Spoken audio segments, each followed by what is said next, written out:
You're listening to the TJ Moore Podcast. Today's guest is Jonathan Eldridge, joining us from South Lyon, Michigan. He is the national best-selling author of Struggle to Strength. He's a keynote speaker and the founder of Soul Focus LLC. With more than 27 years of leadership experience, Jonathan has been featured on stages across the country, helping leaders in architecture, engineering, construction, and professional services unlock what he calls their it factor. He was also one of the founding members of the 811 Group, assisting in growing them from a basement to nearly $1 billion consulting company.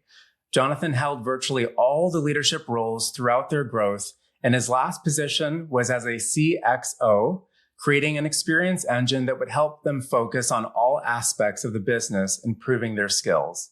Jonathan, thank you for joining me for today's conversation. TJ, I am happy to be here. Can't wait to get this thing rolling.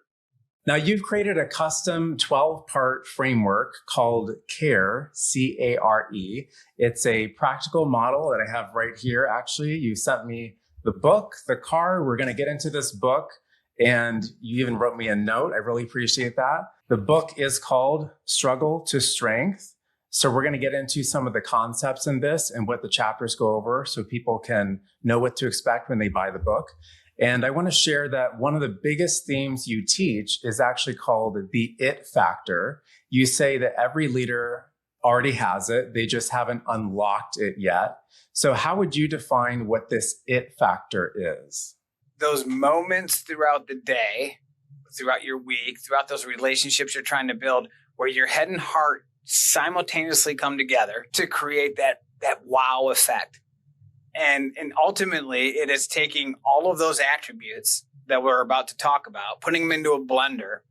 And what comes out of it is someone that sat across from you going, wow, like that guy blew me away. And so many leaders try to lead with ego, or they try to lead with title or tenure. And that is not how I got to where I'm at. I never led with ego. I never led with title. And I never cared about my tenure. I led with my passion and my purpose for life. I've gone through so many things that, again, when I would leave managers' offices, I've oftentimes I left them with that it factor. And I would ask them, like, at the end of every meeting, like, hey, is there anything that raised an eyebrow? And they're like, man, like, I just have not met anybody quite like you. What is it you're selling again? And so when you can get a manager to do that, they're asking you another question. That's all I wanted to get across. The it factor is when your head and heart come together simultaneously. And again, you don't have it every day, nor do you have it in every relationship or every occurrence of relationships you're trying to build. It's just every once in a while, you hit it and it's remembered and it just strikes a chord. When they talk about athletes having the it factor, but no one defines what the it factor is, if I could just reach through the TV and be like, it's your head and your heart, man. It's when you come together simultaneously. And that's exactly what I try to bring to the book and what I try to bring to the framework. So for those who are just listening, I'm holding up a card that comes with all the books. That when you get this from Jonathan, the book has this inside of it, and it is showing the framework on a chart. And so it goes over these 12 principles that he goes through in the book as chapters. And something that stuck out to me right away when you were going over the it factor was that so many people do lead with their title or what they're known by. And it can actually create a problem with one of these, which is approachability, being approachable. And Yep. so there can feel like there's a barrier between us and them if they're sort of like, I'm up here, you're down there, and there's a power struggle between the hierarchy of where we've been placed because I earned this role. I don't walk in as if I know all the answers. In fact, very quickly into my workshops, I communicate that I'm still working on myself, that I'm still trying to improve because life, like in the book, there's a secret message just in the meaning of it. This is uphill for a reason because life is uphill. It's never going to be flat for you. You focus on resilience and overcoming. So how does this work as a major asset for helping people turn their personal struggles into strengths? You oftentimes share stories that can connect one another. Some of them being grief, which we might jump into.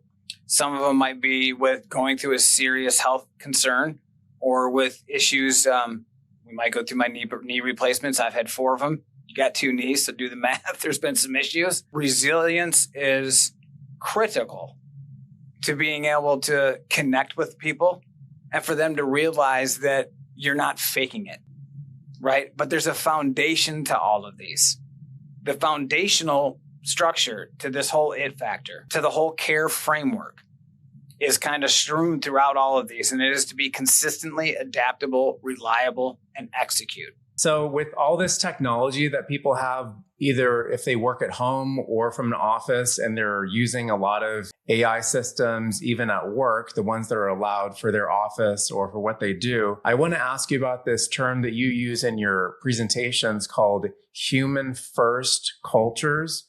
What do you mean by that? I often say this when I give my keynote speeches, that AI can take you to a meeting, but it can't take you through a meeting. Everybody's worried about AI taking over everything. The human interaction cannot be replicated by AI. That still has to happen within those meetings, at those networking events, as a keynote speaker, as a workshop facilitator.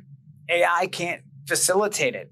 You know, they're starting to build robots in Japan, but listen, that is not going to be giving keynote speeches anytime soon. The human first approach is the best way to build connection.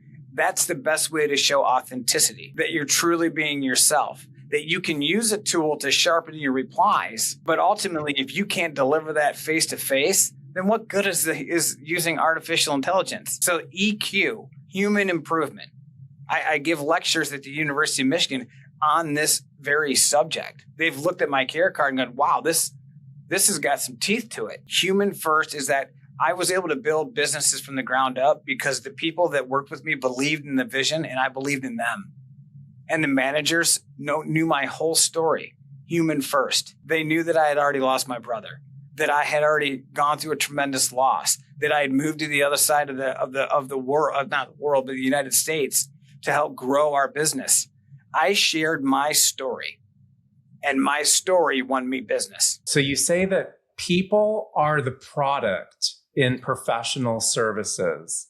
Can you help unpack that for us and understand, how are people the product? You can't take AI into a sales meeting and win the deal. So if you as a person are going in there and you're thinking about your wallet, or you're thinking about the financial stresses that you have, so you've got to win the deal, or you're just simply trying to fulfill a KPI, a key performance indicator, that's not human. That's almost robotic. So the human story, your why, a lot of people talk about that. Sharing your why. That's why they're going to want to use you and choose you.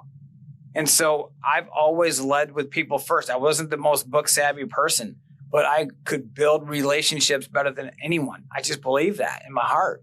I put my family first. I try to be the best father I could possibly be, the best husband I could possibly be. And that's something you have to work on every day. That's not an AI tool. So I want to ask you, how does the behind the scenes work that people do on their personal growth affect their career or their professional life? If you aren't working on yourself personally, how can you ever walk into your job and have a successful day of work? So you set your day, your framework for the day, by how you wake up, how you choose to wake up. What I used to tell people in the organization I used to work at, the 811 group, is you will grow more personally than professionally you'll ever grow. You will never grow professionally first and then personally you'll take off. That doesn't work. It's never worked that way. That has been the key. It's been my tagline since the day I started this company up. Personal growth for professional achievement. I want to go into some of the topics in your book, and I want to share one of the quotes that is on the back from the Chief Brand Officer for the 811 Group.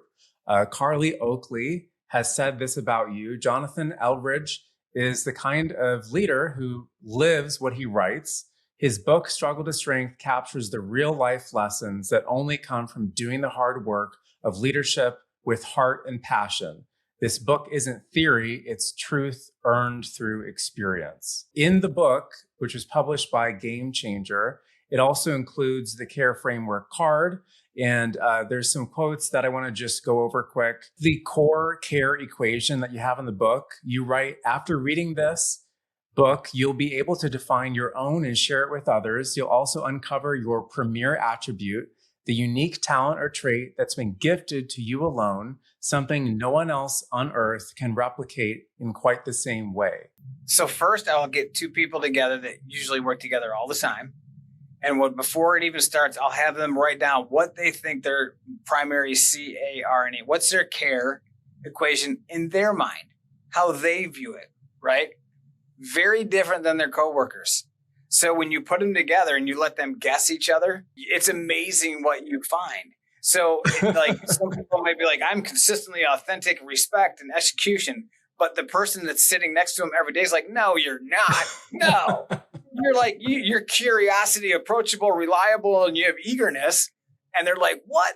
And then when you put that both together, they start to realize that through it, they can understand how they're perceived by others versus what they actually thought. What they will find, and what I've always found, is that you get your premiere because one of them matched up. Oh, one of the ones that you wrote down and one of the ones that your coworker wrote down were the same. And that typically, when you land on them, like, is it relatable? And they're like, yeah, actually, it kind of is. And everybody in the room's like, dude, you're totally relatable. Like that is so you. You don't have to work on it. And then they realize they walk out of my workshop and they're like, man, I'm relatable. I have got a premiere here, like that I'm really, really good at. And so what you'll find is that there's usually one or two attributes as well that you need to work on. And your core premiere will help you through the ones that you need to work on the most. If there was only one that I could take with me to a deserted island, it would be curiosity. So the C's on this card, if you were to put an equal sign next to curiosity, you could write the word trust. Because ultimately, if you are being consistent with your attitude and how you show up every day, if you're showing compassion even to a stranger, and for you and I, now that we've met each other, it's familiar. And then if you're showing curiosity with wanting to learn more, you're building trust. That's ultimately the foundation for, again, not just human improvement, but human relationships.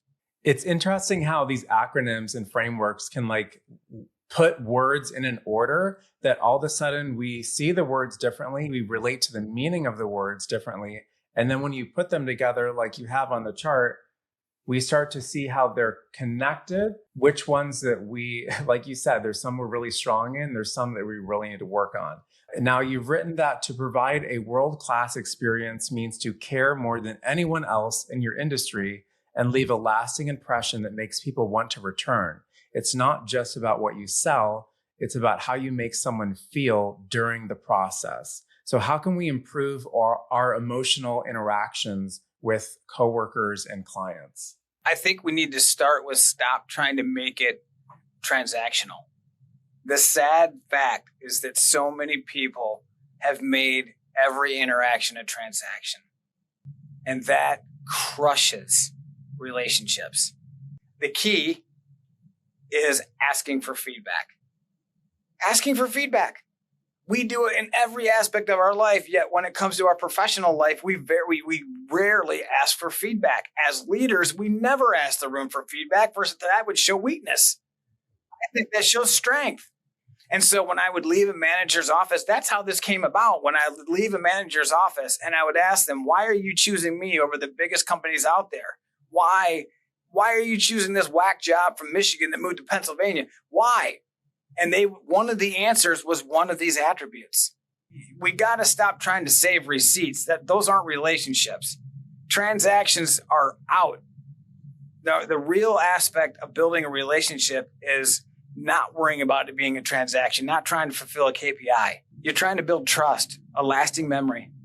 You've described the flow state as a powerful zone where communication feels natural, connected, and impactful.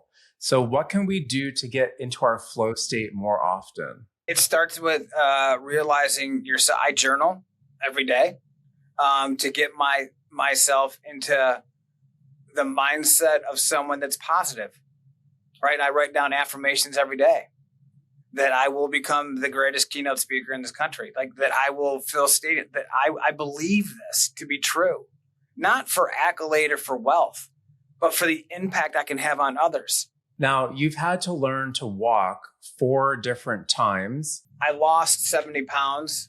If you look at me at 35 to when I was at 50, I put a pretty good LinkedIn post out there about it, and people are shocked at what I look at 35 versus what I looked at 50. In losing that weight, I lost a lot of bone density in my knees. There was no cartilage left. It was very bone on bone. What happened was they wanted to put the smallest device. There's 3 sizes that they can put in you for knee replacements. They thought that I would use the smallest size to give me the most mobility. Turns out that when they put those in, those smaller sizes became loose within months. They could see that in the x-rays, there was space between the titanium and my bone. So knee replacements happen all the time. Secondary replacements, you have to sign a blood transfusion form. The surgeries are 3.5 to 4 hours long. So to put it into some context, I've been under the knife for 19 and a half hours over the last 3 years. How about a walker at 48, 49 years old when you want to try to be a man for you to show, to be the man of the house? Then you go on to using a cane. That's always great. The 49-year-old walking into his baseball game for his son with a cane. But here's the real downside, is that if I were to get an internal infection, the chances of me dying are 30% higher now because I have foreign objects in my knees. But with my left knee, they put the largest size in.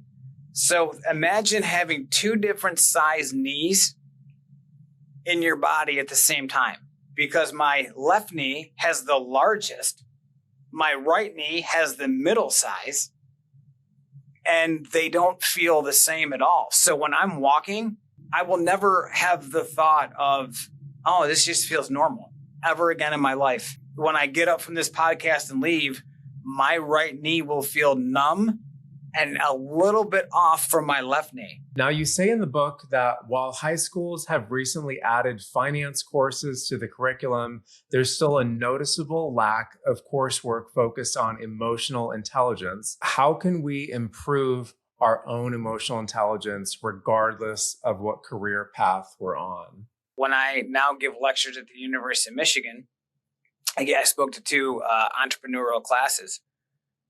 That was the biggest piece that I talked to them about. They didn't even know how to interview.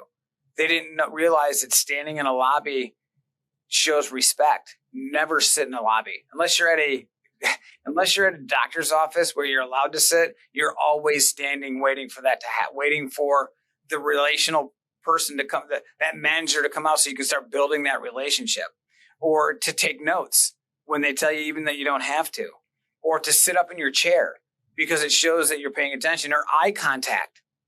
They didn't have, no high schools teaching that. And nowadays, unfortunately, it's just the scrolling.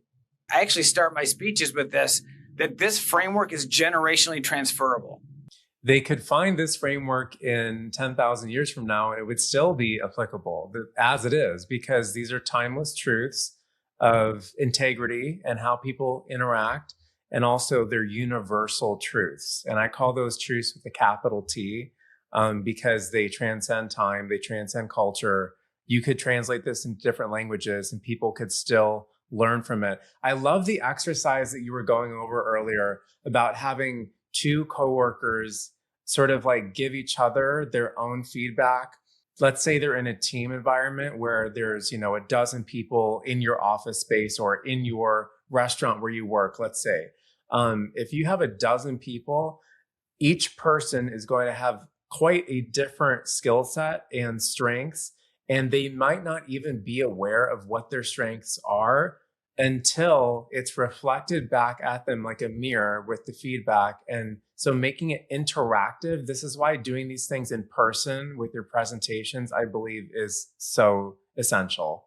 It's so fun to watch them do it because none of these words are negative. So there's no reason to get defensive. That's such a good point. When somebody's like, you know what, I feel like you could probably show a little bit more approachability. Doesn't mean you're not approachable. And it's like doing the mirror test. I talk about that in the book. How do you become approachable? Look at yourself in the mirror with the light off and give your spiel.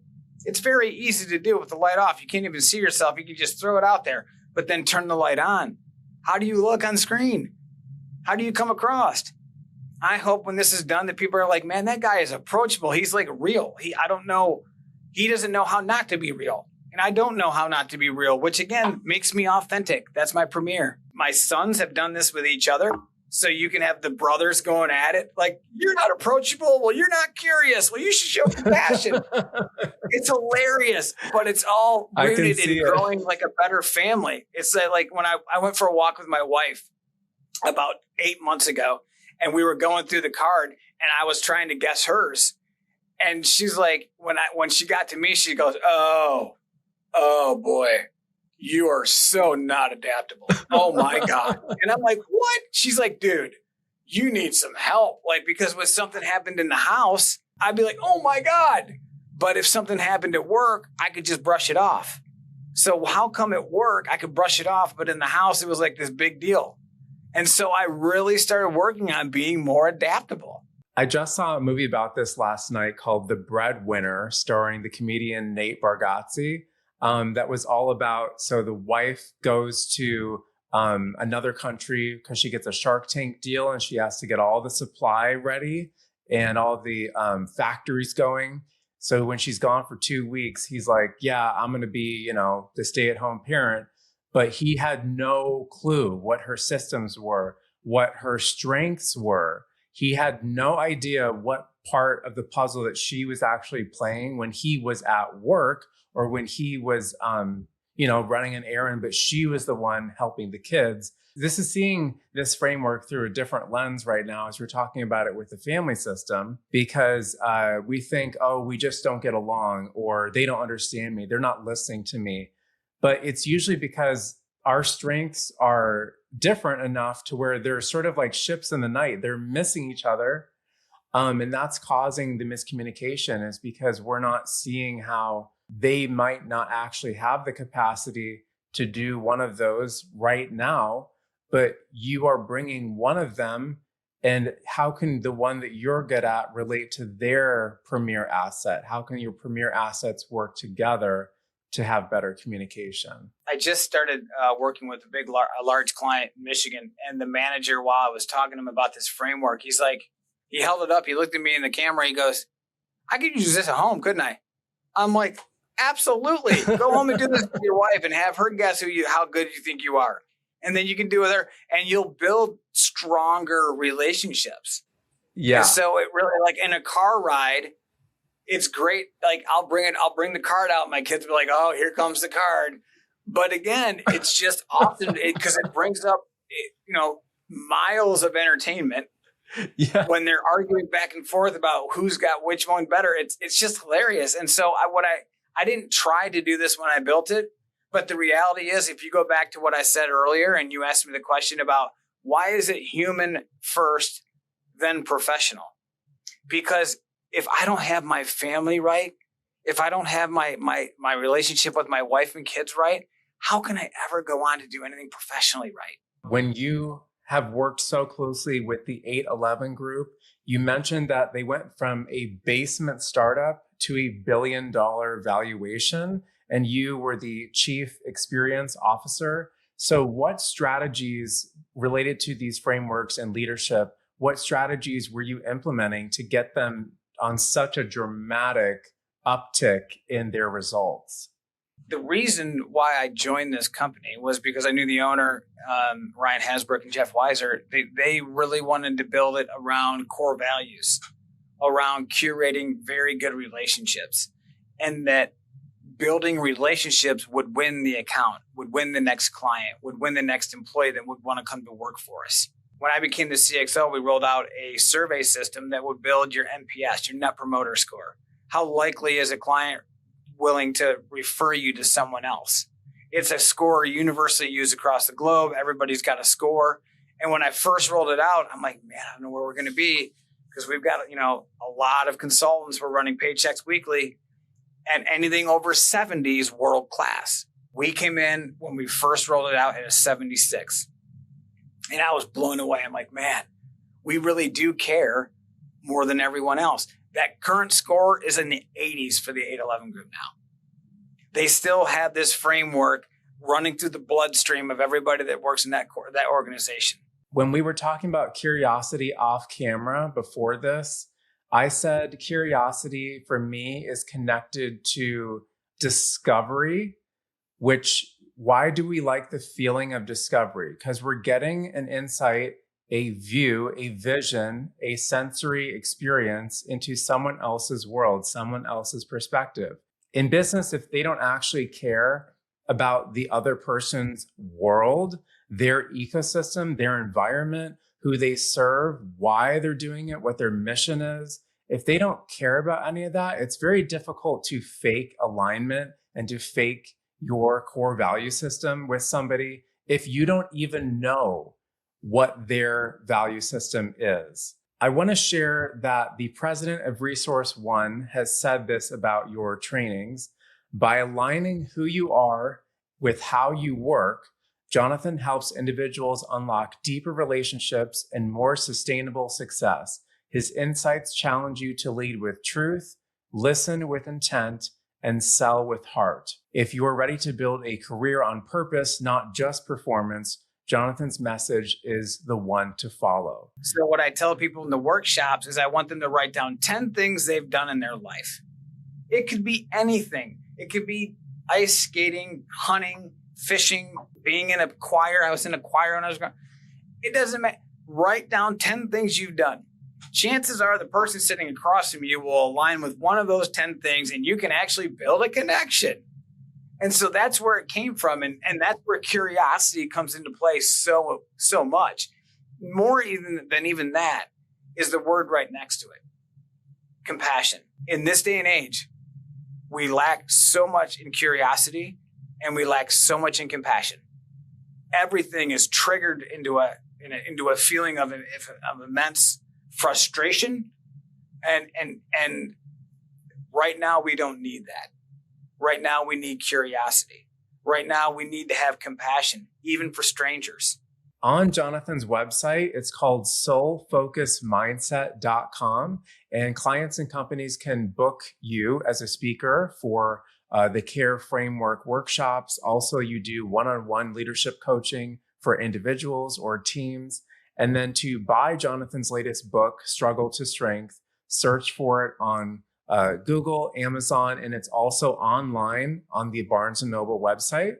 He also has a YouTube channel. If you just go and search Soul Focus Mindset on YouTube, you'll find it right away. He's got even a lot of videos that I appreciated where he's showing you inside the workshop and he's showing you what it feels like to have those coworkers or that team. They get into the realizations and the light bulb moments that, oh my God, I didn't even realize that. Why am I so respected or why am I so approachable? Oh, it's because other people are seeing my words and actions are in alignment with who I am. The premier asset that we were talking about, sometimes I think it's almost invisible, like a superpower that we see like in the Marvel films.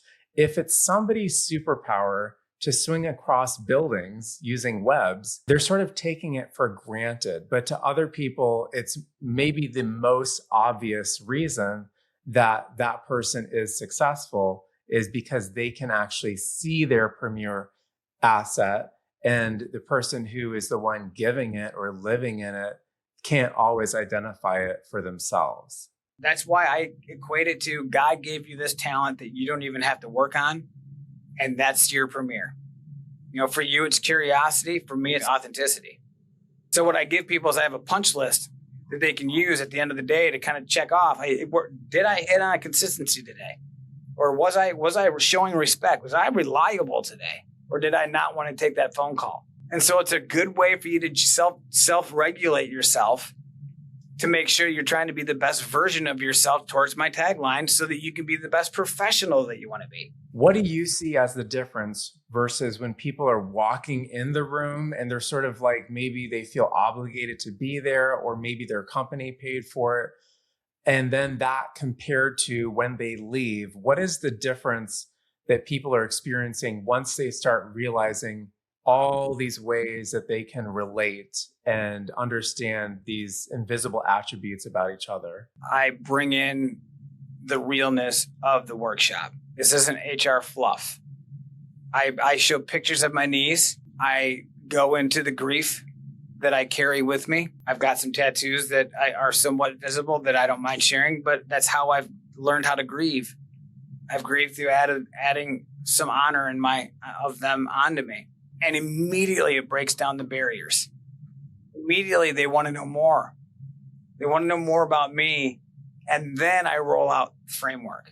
Just like in curating a relationship or trying to sell the 811 group, I sold me. I wanted them to know more about me. And then I would roll out the framework and we would get digging. And so I even tell people, if you're here because you think you have to be, then you don't have to go. You can go. This workshop is for the people that want to improve. And I've never had anyone get up and leave. Once they start going deeper on some of these ideas and these concepts, what emotions get involved with them that you're seeing as the speaker? The approachability is so important. That one I find a lot because people walking in to the workshop are walking in with their coffee and they're just, okay. And I'm like a big old ball of energy and I just boom, go.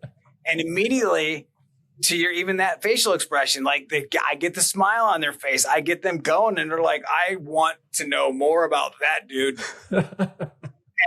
And then the framework kind of comes out. So I think it's the ability for people, the willingness for people to be vulnerable enough to hear it from someone else and realize it's not something that's negatively being said about them. It's just trying to curate the better version of themselves. In your presentations, in your PowerPoints, you have many visual aids that are getting people to see not only their behavior, but their outlook, their intention. It's getting them to reframe, reshape what they might be on autopilot about. So let's say someone's part of a team. How does this affect their relationship once they know this with their own manager or with their own company leader? The relationship is strengthened 100%. I follow up with my clients and I ask them the week later, like, how did consistency go? And they're like, oh my God. Like everybody was consistent on what time they showed up and they were consistent on the calls that they made. And then I'm like, awesome. Next week's compassion. How are we going to be compassionate? And not only compassionate, consistently compassionate.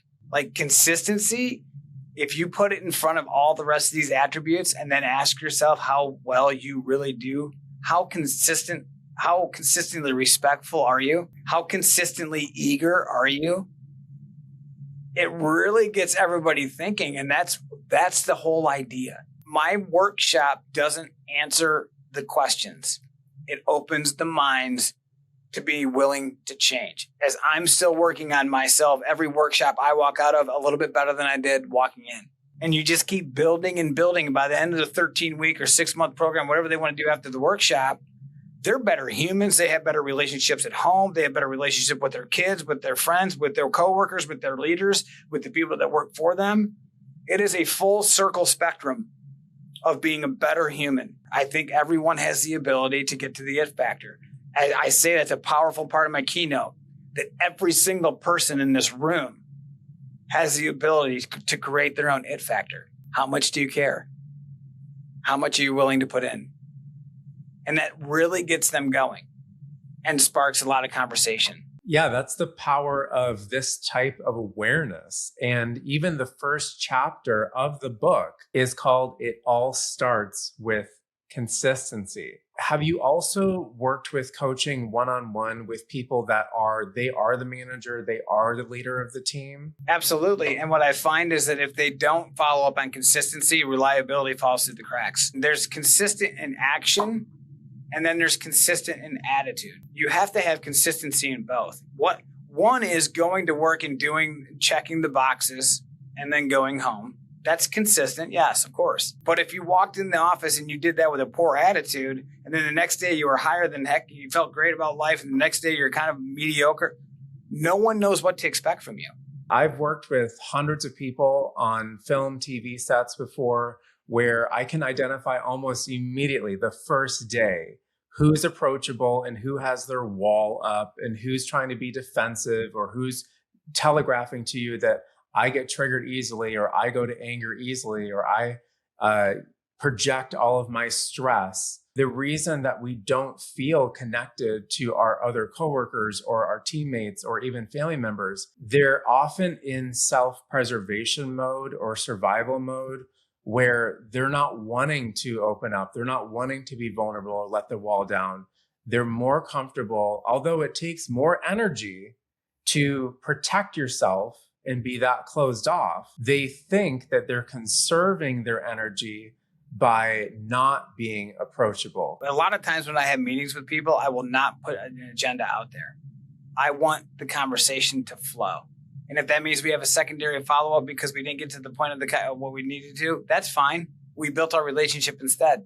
I think people that have their own agendas are less approachable. And that's where ego comes in. And so again, when I'm dealing with like high-level leaders, you're damn right. Yeah, they don't necessarily, I'm approachable 100%. Like, dude, look in the mirror right now. Like, and I'll like hold up a mirror. I should actually take that into my next word. Just take a mirror. I'm sorry, but if you want to relate to your boss and make sure that they see you up for the next promotion, you better figure out a way to be approachable. Yeah. Have you ever seen those documentaries about the Navy SEALs training? Oh, gosh. Yeah. I mean, that's intense, but they're consistent. The ones that make it, the 4% that make it, I don't have to get into a cold plunge every day. But seeing my dad die from dementia gets me in that cold plunge every day. And when I share that story, guess what? It makes me more relatable with someone in the audience. When people are interacting in this way, do you feel that they become more approachable to each other, even like their walls start coming down while they're in the workshop? Yes. And that's where I will literally stop, especially with the one that's not approachable, and be like, dude, you're so approachable. And they get kind of red-faced and they're like, no, bashful. And I'm like, no, please stick with that. You needed that. You needed to hear that from your coworkers. They walk out with like this new vigor on life, this new realization on life. And all of a sudden, all their barriers are down. No one ever comes to me. Well, you don't look like you're going to take it very well. You're going to kill them. So I wouldn't want to come to you either. And they're like, wow, I never really thought about that. I'm like, well, start thinking about it. Yeah. And their door is always closed. Unless I was in a meeting and then one-on-one, I always had my door open. I was always available. I was always reliable. I worked with a producer that they literally cornered me into a room one day, closed all the doors, told everybody to get out. And they sat on the edge of this bed as part of the set. And they asked me, they got really quiet. They asked me, does everyone think that I am a tyrant? Oh, so they pulled you aside to see if you could be the honest one. Part of my strength is I'm very diplomatic. And so I can diffuse a situation like that where they're looking for an answer from me, someone who feels safe to them. What's the intention of why they're asking me this? They're looking for validation. And one of the ways I diffuse this, as I said, as a producer, it's not your job to be liked or be the one who everyone's coming to you with a great big hug at the end of the shoot. Your job literally is to say yes or no, to be decisive based on the budget. That is their job description. They're more like an accountant who just happens to be on set saying yes or no to every single department. I'm not going to validate that everyone thinks you're a tyrant, which if you're already self-identifying as that, that's a bigger issue. Okay. Yeah. But it was unforgettable to me because it was someone, they had the word, and it's a very specific word, but there's nothing positive in history. If you study people who are actually tyrants, there's no positive word association with that. So they were already coming to me and the sort of choosing one of the most negative words that you could use as a leader that has a horrible track record and saying, does everyone identify me as this? And I almost wanted to say, not only did they identify you as that, but you identify as that. Otherwise, you wouldn't be looking for it to be verified by someone who works for you. Yes, if you were to look that up in the definition of the dictionary, your picture would be there. But that's kind of the scenario you run into. Yeah. But But by being curious, at least he showed curiosity and wanting to know an answer. But not enough to build trust enough because he's unapproachable, because he's a tyrant. Now, if he explained his why he's like that, because he's got a budget to fulfill, because he's a yes-no person, then people are like, well, dude, he's a yes-no person. He's like a CFO. He's a numbers person. But if he's not explaining that to people, they don't know what to expect. And the way that this behavior showed up with that person was pettiness. Oh, gosh. Even worse. Okay, so nickel and diming crew members over rolls of colored tape or over a light stand or something the production bought that thing.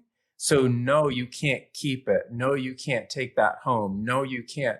But by focusing on the most petty, this is not the set. This is not the actor's salary. This is like nickel and diming crew members over things that are disposable.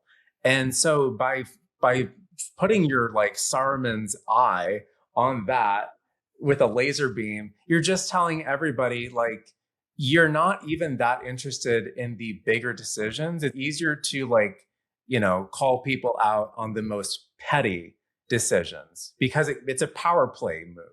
Very transactional. Yes or no, you're doing this. And that's, they're not going to win friends and influence people that way. No, a lot of crew members on that particular movie quit halfway through the shoot, if that tells you anything.